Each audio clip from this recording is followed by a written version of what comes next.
Salut à tous. Alors, je voulais faire une petite vidéo parce que j'avais reçu pas mal de questions dernièrement, surtout deux en particulier, et je voulais y répondre par vidéo, comme ça tout le monde peut profiter de la réponse. Et donc, une de ces questions, c'était pourquoi j'utilise pas les supports et les résistances. Euh, alors, j'avais déjà répondu à cette question, c'était dans une de mes vidéos YouTube, mais bon, elle est perdue dans toutes les vidéos que j'ai fait, du coup, même moi, je saurais pas vous dire c'est laquelle. Donc, je vais la refaire ici. Donc pourquoi j'utilise pas les supports et la résistance? Tout simplement parce que pour moi, donc je dis bien pour moi, de mon point de vue, et du point de vue de tous ceux qui utilisent l'OF Theory et les Liatwave, j'imagine aussi, donc on est beaucoup, donc les supports et les résistances, ça n'existe pas. Ok, les supports et résistances, c'est aussi réel que les elfes, les fées, les trolls et tout ce que vous pouvez trouver dans World of Warcraft. Donc, trader quelque chose qui n'a pas de sens, j'en vois pas l'intérêt.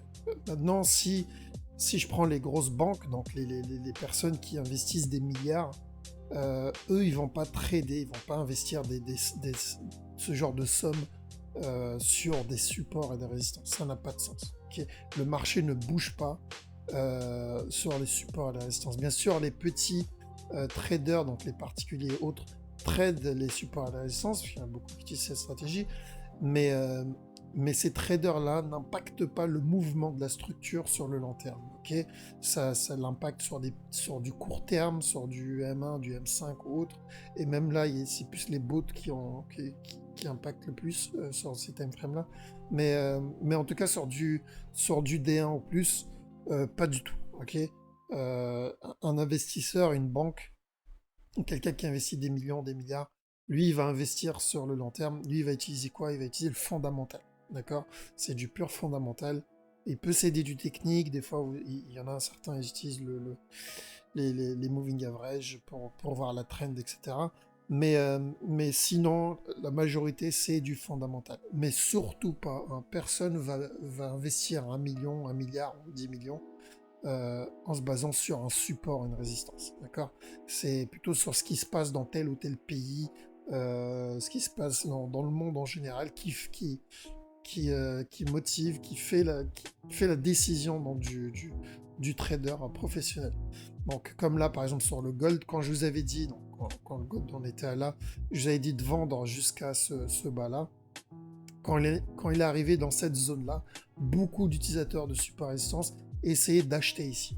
Ok, moi je continue à dire non, là c'est plutôt de la vente. Toujours je vois de la vente. Ici pareil, on a essayé d'acheter. Je vous ai dit toujours je voyais de la vente. Et même maintenant d'ailleurs, hein, jusqu'à maintenant, je vois toujours de la vente. Ok, donc même si à court terme il continue à monter, pour moi la vente elle n'est pas finie encore. Donc pourquoi? Parce que je ne me base pas sur le support et la résistance. Tout simplement parce que ça n'existe pas. Hein. Et tous ceux qui ont parié sur les supports ici, bah, ils ont dû perdre de l'argent. Et c'est un exemple parmi tant d'autres. Le marché, le truc, c'est que le marché bouge en zigzag. C'est où il monte, où il descend. Hein, il peut pas aller, il bouge pas en 3D. D'accord? Donc du coup, le marché bouge constamment en zigzag. Donc oui, si vous tirez des lignes sur une image qui bouge en zigzag, automatiquement, à un moment ou à un autre, ça va rebondir sur cette ligne-là. Ok? Là, c'est logique. Maintenant, si je prends... donc ça, c'est un exemple que j'avais fait dans la vidéo que je parlais justement.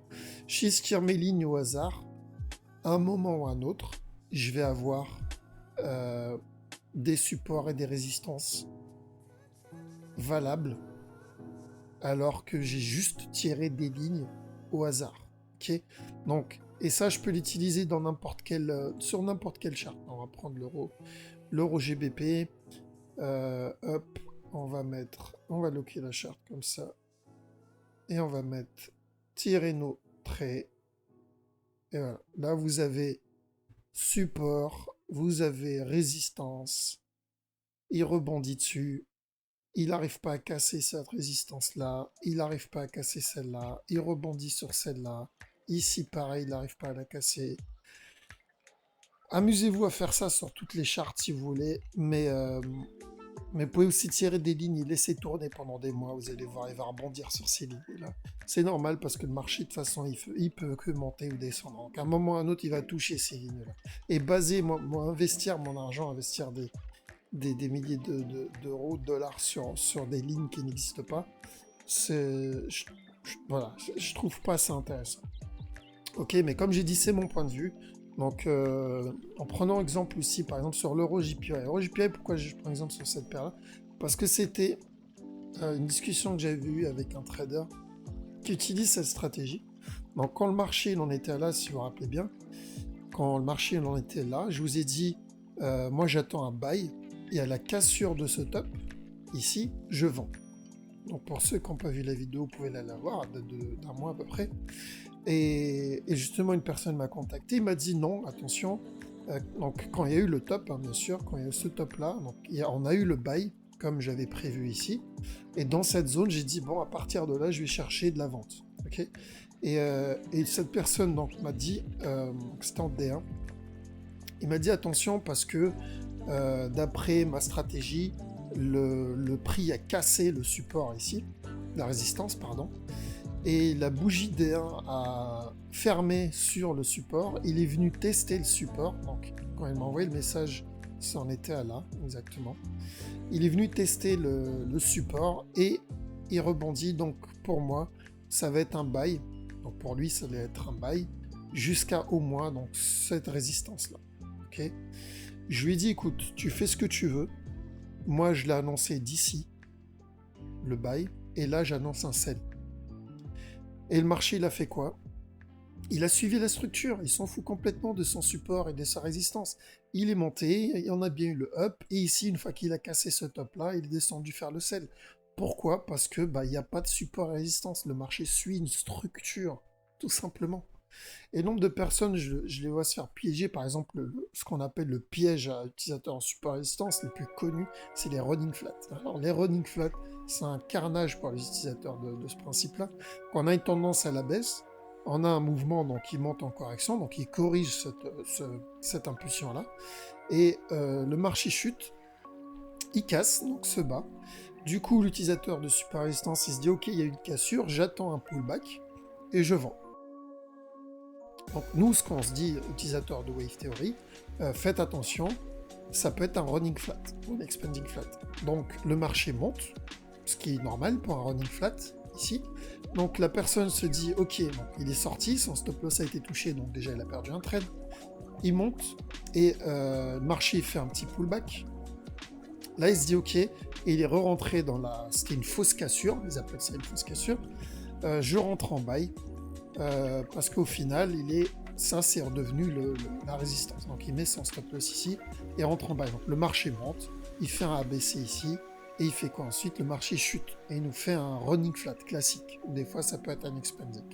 Et il se prend un double loss. Okay, et les running flats c'est les pires. Hein. C'est vraiment pour ceux qui utilisent les super résistance, c'est vraiment les pires. Nous on se fait pas avoir par ça. Pourquoi? Parce qu'on sait la structure, on connaît la structure. Ça peut être un running ou ça peut être un expanding, ensuite il chute. Okay, donc, pourquoi il a pas respecté le support et la résistance de cette personne? Parce qu'il n'y a pas de support et résistance. Ok, donc ça c'est voilà, ça c'est le pourquoi je n'utilise pas de support et résistance. Parce que pour moi, de mon point de vue, ça n'existe pas. Maintenant, je précise une chose, c'est que si vous utilisez support et résistance et que ça fonctionne, votre stratégie elle fonctionne sur le long terme et vous gagnez de l'argent, continuez à le faire.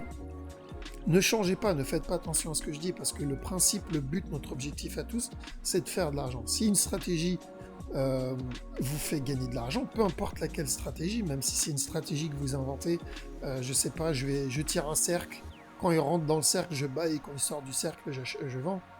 Peu importe, hein, j'invente. Si ça marche pour vous, que ça vous gagne de l'argent avec, faites-le. Maintenant, personnellement, je connais pas de personnes qui gagnent de l'argent sur le long terme avec les supports et les résistances. Je ne connais pas non plus de professionnels qui utilisent les supports et résistance. Mais si ça marche, allez-y. Ok. Donc ça, c'est juste mon point de vue que je voulais donner parce qu'on m'a posé la question. La deuxième question qu'on m'a posée, c'est pourquoi des fois il y a des figures qui passent et d'autres non. Quand je dis des figures, c'est-à-dire par exemple le double top, double bottom, l'épaule tête épaule, etc. Pourquoi des fois ça passe et des fois ça passe pas? Alors, pour quelqu'un qui sait lire une structure, quelqu'un qui maîtrise le wave theory, il sait pourquoi. Ok, parce que ces structures-là respectent des règles dans l'univers du wave theory, de l'Elliott wave par exemple. Ça respecte des règles. Et si ça ne respecte pas ces règles-là, c'est invalide. Les personnes qui connaissent pas ces règles du monde du wave theory, c'est normal à ce moment-là qu'ils sachent pas anticiper les bonnes figures des mauvaises figures. Un exemple, par exemple, l'exemple du double top, ok, c'est le truc le plus classique. C'est quoi un double top valable dans l'univers, dans la vision du wave theory? Donc on sait que d'après Elliott Wave, le mouvement bouge, donc une impulsion bouge en 5 temps. 1, 2, 3, 4, 5. Et une fois que l'impulsion est terminée, elle est suivie d'une correction en 3 temps en général. 1, 2, 3. Ok, ça c'est le mouvement classique. Donc on a eu le 1, le 2, le 3, le 4, le 5, le A, le B et le C. Et là on a la structure classique d'une structure Elliott. Okay. Maintenant, double top c'est quoi? C'est un mouvement. Donc l'impulsion en 1, 2, 3, 4 et le 5. La cinquième impulsion a échoué, n'a pas pu casser le troisième mouvement. Ok, 2, non, 1, 2, 3, 4, voilà. Et le cinquième mouvement n'a pas pu casser le top. Et ensuite, on a eu le A, B, C. Ok, donc A, B, C. Donc ça, c'est un mouvement, un double top valable. La personne, en général, il attend la cassure de la neckline, le rebond. Donc le rebond, en général, c'est le B. Et il prend le C. Ok. Donc quelqu'un qui sait lire le wave theory, il sera c'est quoi un double top, le bon double top, et il prendra le bon double top. Bon, maintenant, quelqu'un qui sait dans le wave theory, il n'a pas vraiment besoin de ça parce que l'utilisateur de wave, lui, il va prendre que le B. Le wave theory, lui, il va prendre le A, il va prendre le B et il va prendre le C. D'accord? Mais partant du principe qu'il utilise le wave comme base pour repérer ce genre de structure, eh ben, il saura mieux les repérer. Maintenant, pourquoi des fois ça marche pas? Ben, imaginons que vous avez une tendance donc, à la hausse toujours, donc le 1, 2, 3, 4, 5 ici, et que, donc, notez 2, 3, 4, 5, il fait une correction, sauf que la correction qu'il fait, c'est un flat, un regular flat. Donc il fait le A ici, il fait le B ici, sans casser donc le point de départ ici, il ne le casse pas, et ensuite il fait le C ici. Ok, donc le B et le C. Je vais le mettre en autre couleur, ce sera peut-être plus simple. 1, 2, 3, 4, 5. Hop, et on va mettre en rouge.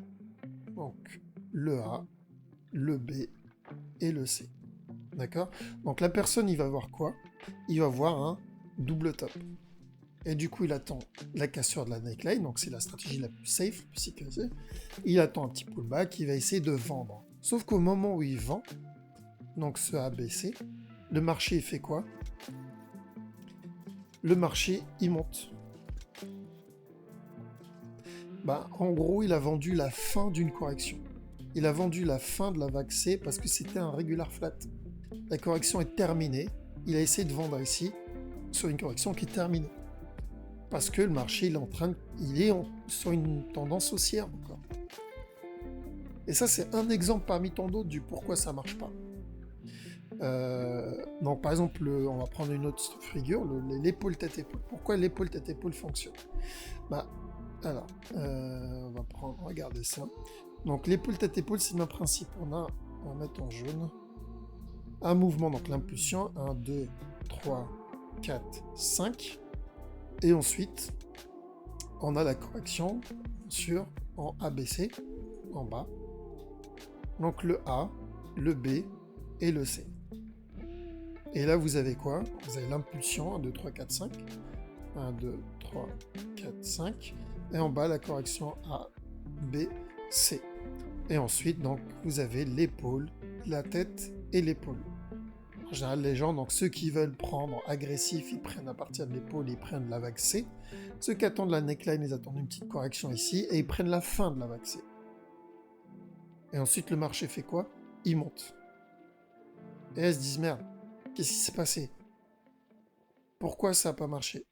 Bah parce que, tout simplement, Ce qu'ils ont trade, c'était une tendance qui n'était pas finie, une correction qui n'était pas finie. Donc il y a eu la baisse ici. Hop. Il y a eu la baisse. Là, il est en train de corriger. Tout ce mouvement-là, c'est le A. Ça, c'était la correction, le B. Et ça, c'était le C. Et il a essayé de prendre un mouvement qui n'était pas terminé. Ça, c'est quand ça passe pas. Ok. Maintenant, quand ça passe, c'est simple, c'est le même scénario, sauf que le mouvement est terminé. C'est-à-dire, il est arrivé à la fin d'une correction. Mais bon, vu qu'il ne sait pas lire la structure, c'est de la chance au final. Donc, il a eu ce qu'on appelle un WXYXZ, un triple tri, donc WXYXZ. Et ensuite, la correction donc, de cette impulsion vers le bas est terminée. Et du coup, il entame la prochaine impulsion, donc un 1, 2, 3, 4, 5. Donc pour nous former, à nous qu'on connaît, le A ici, le B ici et le C ici. Donc ce mouvement classique qu'on connaît. Mais pour lui, ce qu'il a vu, c'est l'épaule, la tête, l'épaule. Il a tendu la neckline, il a vendu et il a eu tout le mouvement à la baisse. Il est content, mais il ne sait pas vraiment pourquoi réellement c'est passé par rapport à d'autres jours où ça passe pas. Donc, le scénario d'avant, je vous l'ai donné, c'est pas passé tout simplement parce que la correction n'était pas finie. Et là, c'est quand la correction est terminée et le mouvement il descend. Okay. Donc, chaque figure a un objectif, chaque figure a des règles à respecter. Et si on ne respecte pas ces règles, et si on ne les connaît pas, du coup, on se prend beaucoup de pertes et le trading devient du pile ou face. Ok. Donc voilà pourquoi le wave theory c'est important aussi. C'est même pour ceux qui ils veulent juste l'intégrer dans leur stratégie déjà de base. C'est bien parce que on sait lire parfaitement la structure. Comme j'avais demandé, donc il y a une personne qui m'a dit voilà, je fais une formation actuellement, mais je sais pas, je trade avec, mais je me sens pas à l'aise. Je lui dis bah écoute, c'est très simple. Est-ce que quand tu ouvres une charte, est-ce que quand tu ouvres une structure et que tu regardes cette charte, est-ce que tu comprends tout de suite, ça te semble logique, limpide de ce que le marché est en train de faire? Si la question est non, hop, excusez-moi, si la question est non, à ce moment-là, c'est que c'est pas la bonne stratégie que tu es en train d'utiliser. Moi, quand j'ouvre une charte, je comprends tout de suite c'est quoi la structure et qu'est-ce qu'elle est en train de faire. Okay, parce que je sais lire une structure. Donc le wave theory, ça sert pour tout le monde, ça sert à savoir lire une structure, on peut l'utiliser pour trader, mais on peut aussi l'intégrer sur d'autres stratégies. Donc ça peut être qu'un plus pour tout le monde. Ok. Donc voilà, j'espère avoir répondu à ces deux questions. Je vais pas faire une vidéo trop longue. Si vous avez des questions, n'hésitez pas, j'essaierai de faire une vidéo pour répondre, comme ça tout le monde en profite. Et voilà, et prenez, comme je vous ai dit, tout ça, c'est mon point de vue, bien sûr, sur les supports restants. Je sais qu'il y en a qui utilisent ça. Et si vous aimez ça et si ça fonctionne pour vous, continuez à le faire. Par contre, si ça fonctionne pas, à ce moment-là, trouvez autre chose. Ou vous pouvez bien sûr apprendre le wave pour l'intégrer à cette stratégie et la renforcer. D'accord? Voilà. Sur ce, je vous souhaite une bonne semaine et je vous dis à ce week-end.